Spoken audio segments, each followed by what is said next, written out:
So ayun, kasi nung nakaraan, may nag-message sa atin na about din sa pagdeklag nito. Nagdeklag siya and then walang lumalabas na mga kulay like black, cyan, magenta.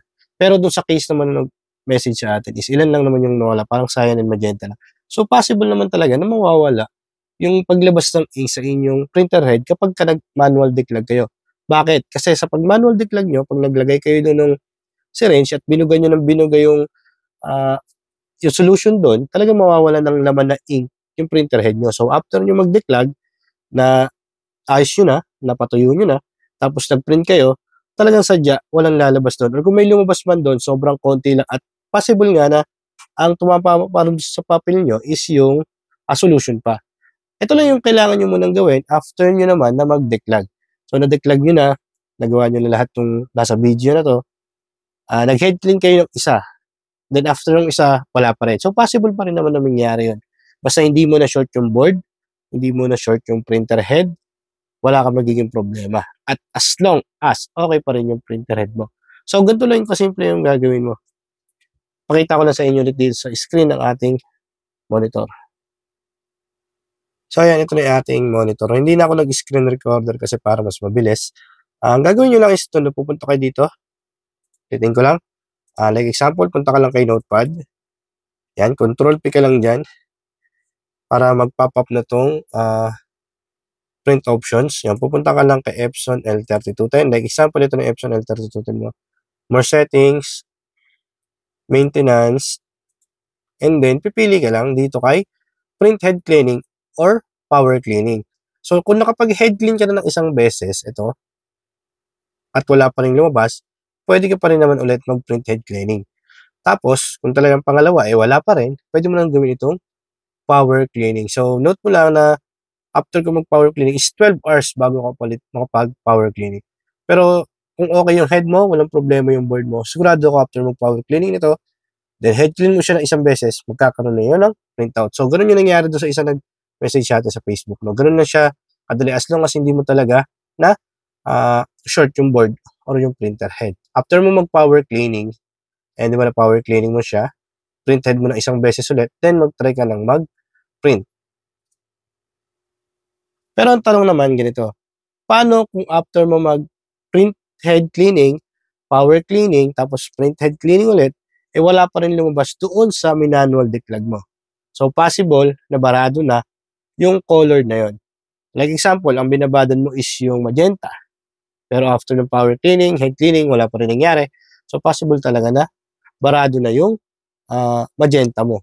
So, ayun yung problema. Magpapaulit-ulit ka lang. Pero, as long as nababantayan mo yung waste ink tank mo, pwede ka mag-power cleaning na mag-power cleaning. Siyempre kasi, di ba, sa apat na kulay na yun, pag yung isa lang doon is deads na or talagang hindi mo na magagamit, sayang naman, di ba?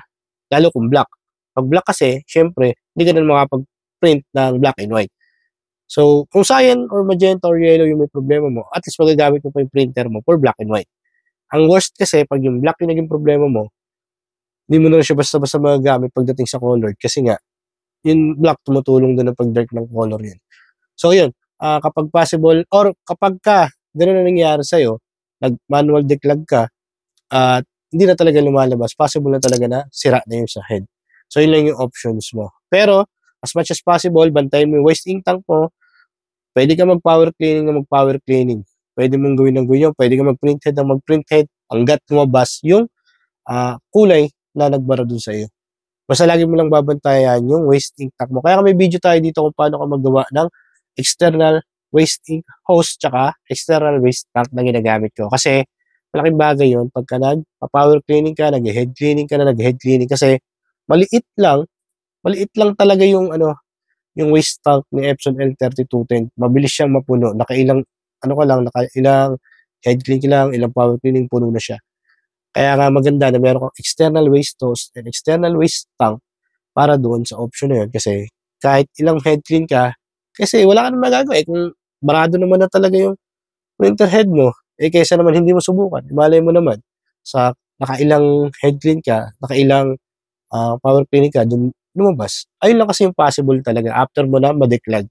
So, lagi nyo lang tatandaan kapag nag-manual declag kayo at talagang wala na lumabas after ilang cleaning, possible na sira na or barado na yung printer head. Pwede kayo mag-try na mag-head clean. Pero at your own risk na yun. Ganun din naman yung nangyayari sa akin sa mga iba kong printer. Ibang Epson L3210 ko nagkakagano'n din na wala na talaga. Lalo na yung pigment. Kapag dye ink, halos wala pa ako na-experience sa dye ink na nagbara tapos hindi ko na-declag.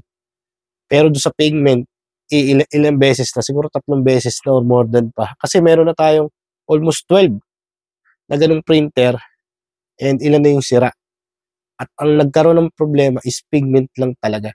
At ang nakakatawa nga lang doon, dalawang kulay lang yung naglalaro na kung saan talaga nagka-clog sila. Which is yung cyan lang and yung magenta. Pati nga doon sa isa kong Epson L14150, magenta, ay cyan din yung problema. Talaga nagbabara. Siguro dahil doon sa ink na ginagamit ko, kasi usually lagi ko naman silang ino-on, lagi ko naman ginagamit. Pero ganun pa rin nangyayari. Siguro doon sa ink na lang. Hindi ko na babanggitin kung ano yung ink na ginagamit ko. Pero ingat lang kayo sa paggamit ng mga ink kasi talaga nakakapagpabara yung pigment. So yun, kung dye ink, walang problema eh. Pigment lang talaga yung madalas. So yun, sana nakatulong sa'yo itong video na ito kasi marami nga nagtatanong sa atin dito or nagme-message. Minsan hindi kasi ako makasagot kaya pasensya na, sobrang busy.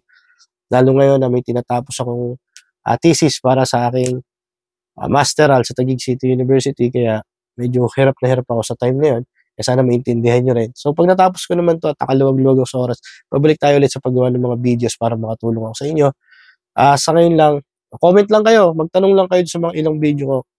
Lalo sa mga kaprinting natin yan. Sasagutin natin lahat ng mga question nyo during free time ko. Gaya ngayon, 11 na after ng trabaho kasi, meron na tayong free oras. And makakapag-singin tayo ng mga ganitong video. Yun nga lang, hindi na ako nag-screen recording kasi medyo hassle pagdating sa editing. So, ito, rekta-rekta na natin pinapakita. So, yun. Salamat nga pala sa mga sumusuporta at kung nagustuhan mo itong video na to, baka pwede mo naman i-like at mag-comment ka na rin and i-subscribe mo na rin ako dito sa YouTube para mas ganahan pa tayong gumawa ng mga ganitong content.